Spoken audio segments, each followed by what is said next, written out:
नमस्कार दोस्तों, मेरे पौधों की दुनिया में आपका स्वागत है। इन खूबसूरत फूलों के स्वाद सुबह का नमस्कार आप सभी को। ये सुबह 5:30 बजे का नज़ारा है मेरी छत का और इतने खूबसूरत फूल थे तो मैंने सोचा कि मैं अभी आपको इसके बारे में कुछ बातें बता दूं। और जैसा कि मैं हमेशा कहती हूं कि हर पौधे की एक अपनी कहानी होती है। जो भी हम लगाते हैं ना अपने गार्डन में, उसके एक एक पौधे की अपनी कहानी होती है, उसकी पूरी यात्रा होती है, जर्नी। जैसे हमारे जीवन एक यात्रा है ना, अलग अलग फेज़ आते हैं, अलग अलग दौर आते हैं हमारे जीवन में। ऐसे ही इन फूलों के जीवन में भी आते हैं, इन पौधों के जीवन में भी आते हैं। तो कल के वीडियो में मैंने आपसे करी पत्ता के बारे में, जो भी मेरी लास्ट वीडियो थी कल या परसों, उसमें मैंने करी पत्ता का जो मेरा पेड़ है, पौधा है, उसकी जर्नी, पूरी यात्रा मैंने आपसे विस्तार में बताई थी।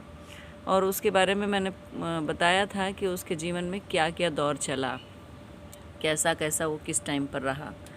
तो ये सदाबहार हैं, इनका लाइफ स्पैन कम होता है, मतलब ये हर साल आप नया लगा दो तो ज़्यादा ये अच्छे होते हैं। अब ये जो फूल आ रहे हैं ना, आपको यहाँ पे 6 पौधे एक साथ दिखाई दे रहे हैं, अलग अलग कलर के। तो इन 6 को मैं बता दूं कि ये बिल्कुल नए निकले थे, किसी गमले में अपने आप निकले थे, क्योंकि इसमें बहुत बीज बनते हैं इस प्लांट में, आपको पता ही होगा। और जिनको नहीं पता उनको दिखा दूं, ये इस तरह की फलियां बनती हैं फूल के बाद, और इसके अंदर काले काले बीज होते हैं और ये अपने आप फट जाते हैं पकने के बाद, अगर आप नहीं हटाएंगे तो ये जो है ना, ये बीज इसके अंदर बीज होते हैं, ये फलियां हैं। तो ये फट के अपने आप ही उसमें से पौधा निकलता रहता है। तो ये पौधे भी निकले थे और फरवरी या मार्च के महीने में मैंने इनको अलग अलग करके एक एक गमला दे दिया था। मुझे भी नहीं पता था कौन सा किस कलर का है, बस थोड़ा तने से आप अंदाज़ा लगा सकते हैं, तने के कलर को देख के। जैसे ये ज़्यादा डार्क है तो इसके फूल भी ज़्यादा डार्क हैं, ये कम डार्क है थोड़ा तो इसके फूल इस तरह के हैं। इसका मैंने आपको पहले एक बार दिखाया था, पीच कलर है और ये हाइब्रिड है, तो ये बहुत कम ग्रोथ कर रहा है। साथ का ही पौधा है लेकिन देखिए सबकी ग्रोथ भी अलग अलग है। ये इतना बड़ा हो गया है, ये वाइट वाला है, देखिए वाइट वाले का तना बिल्कुल ग्रीन होता है, इसमें कोई कलर नहीं होगा। तो आप छोटे पर से ही अंदाज़ा लगा सकते हैं पौधे से कि ये वाइट निकलेगा। वाइट में भी हाइब्रिड एक था मेरे पास, पहले भी आता है, जिसमें बीच में जो स्पॉट है ये डार्क मेजेंटा कलर का होता है, तो डबल कलर में होता है वो। तो उसका भी तना लगभग वाइट ही रहता है, ग्रीन रहता है। तो इसकी जर्नी ये है कि ये मार्च के महीने में ये 6 पौधे एक साथ लगाए गए थे, लेकिन देखिए सबको same pot, same soil mixture, same खाद, सेम पानी देने के बावजूद भी सबकी अपनी अपनी ग्रोथ है। क्योंकि जैसे हमारे शरीर में डीएनए होता है जो हमारी ग्रोथ को, हमारे कैरेक्टर को डिसाइड करता है ना, डीएनए हमारे ब्लड में होता है, वो इन पौधों में भी होता है। और वो इनके जीन्स होते हैं, वो इनको डिसाइड करते हैं कि कौन सा पौधा कितना बड़ा होगा। और कुछ इनको वातावरण का प्रभाव होता है। सब वातावरण से अलग अलग तरह के पोषक तत्व ले पाते हैं हर पौधा। जैसे इंसान, कोई लंबा, कोई छोटा, कोई बड़ा, कोई मोटा, विभिन्न तरह के होते हैं, वैसे ही पौधे भी देखिए एक साथ लगाए गए हैं, लेकिन कोई बहुत ज़्यादा फास्ट ग्रोथ कर गया है, ये देखिए, और कोई थोड़ा कम, थोड़ा कम, थोड़ा बिल्कुल ही कम। और ये देखिए इसमें भी अभी बड़ी मुश्किल से ये भी सर्वाइव कर रहा था अभी बारिश में। गर्मियों के बाद जब बारिश हुई तो ये बिल्कुल ही पीला पड़ गया था। अब जाके फिर से इसकी रौनक लौट रही है और इसमें फूल आने शुरू हुए हैं, कलियां बनी हैं। तो ये इसका है। इसके बहुत सारे औषधीय गुण होते हैं, लोग बताते हैं। आयुर्वेद में मुझे पता नहीं है इसका क्या ज़िक्र है, मैं तो आयुर्वेद में अगर मुझे कोई ज़िक्र दिखाई देता है तो मैं इसको बताती हूँ आपको। तो इसके बारे में आप रिसर्च कर सकते हैं। मैंने सुना है कि इसकी पत्तियों के रस को लगाने से आपके बाल काले होते हैं या काले सफ़ेद होना रुक जाते हैं। ब्लड शुगर में ये इसके रस इसकी पत्तियां चबा लेने से सुबह खाली पेट ब्लड शुगर में आपको कंट्रोल होता है। ऐसी ऐसी चीज़ें बताई गई हैं, तो पढ़ा जा सकता है इसके बारे में और फिर ट्राई किया जा सकता है। मोस्टली ये होता है कि हर्ब्स को आप यूज़ करते हैं तो उनके साइड इफ़ेक्ट्स बहुत ज़्यादा नहीं होते हैं, अनलेस कि वो पौधा पॉइजनस ना हो या जहरीला ना हो। तो जहरीला तो नहीं है, क्योंकि इसके पत्ते कई हमारे जानने वाले लोग चबाते हैं, तो ऐसा कुछ नहीं है। बस थोड़ा सा कड़वापन होता है, तो कहा जाता है कि ब्लड शुगर में ये कंट्रोल करता है। अब मैं आपको बताऊं कि ये इतना घना कैसे हुआ है, क्योंकि ये पौधा, ये देखिए इसमें कितनी सारी ब्रांचेस हैं और कितने सारे फूल हैं। इनको कहते हैं ना, जीवन में भी जब किसी को असफलता आती है या कोई कष्ट आता है, तो वो इंसान दुगनी ताकत से अपने आप को, पूरी अपनी एनर्जी समेट के दोबारा खड़ा होता है, तो वो बहुत सफल इंसान बनता है। तो अगर किसी के जीवन में असफलता आ रही है या कोई कष्ट आ रहा है, तो उसको पॉजिटिवली लीजिए, समझिए कि इसके बाद आप एक नए तरह के इंसान बनकर उभरने वाले हैं।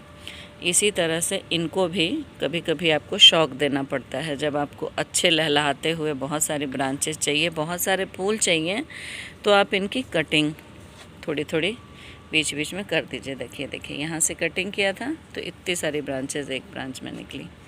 फिर मैं दिखाती हूँ आपको।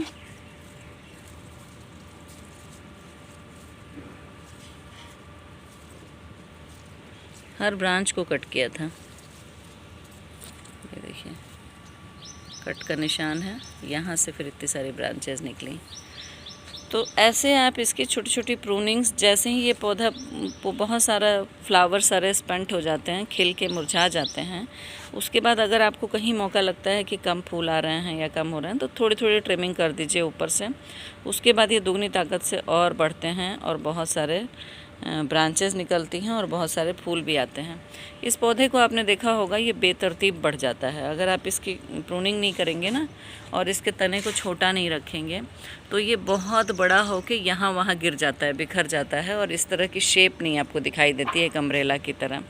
इसकी ब्रांचेस यहाँ वहाँ जा रही होती हैं, फैल रही होती हैं, तो बहुत बुरी लगती हैं वो, और फूल भी छोटे आने लगते हैं।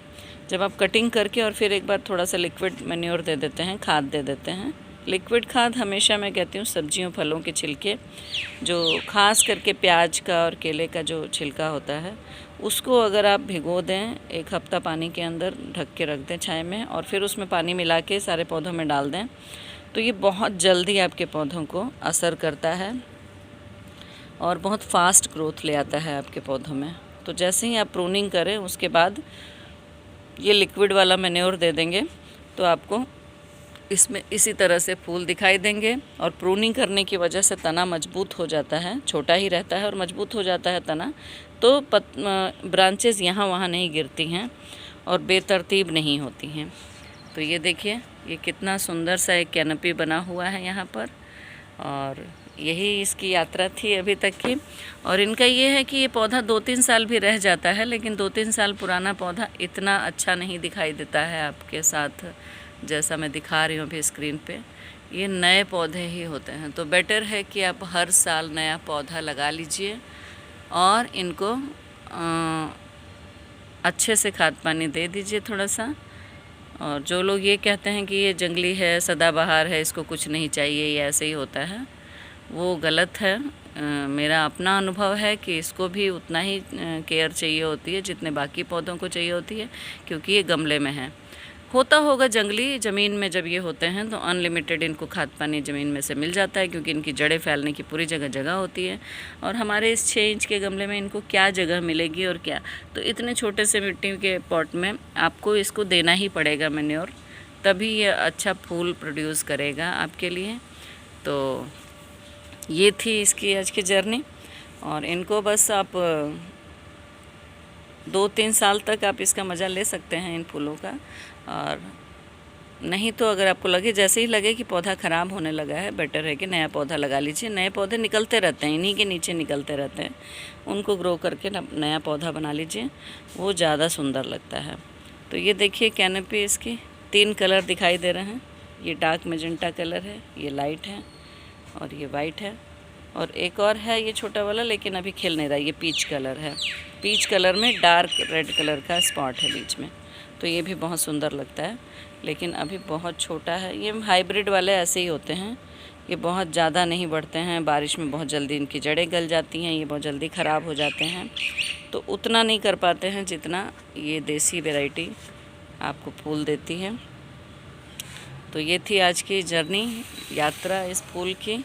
इन फूलों की तरह ही खिले रहिए, मुस्कुराते रहिए। मेरे चैनल को लाइक, शेयर और सब्सक्राइब ज़रूर कर लीजिए दोस्तों, ताकि आपको इस तरह की नई नई जानकारियाँ और मेरे पौधों के बारे में आपको एक एक करके इनकी यात्रा के बारे में भी बताती चलूँ कि इनको क्या कभी किसी अपने जीवन में दिक्कतें आई थी, कैसे ये चला था।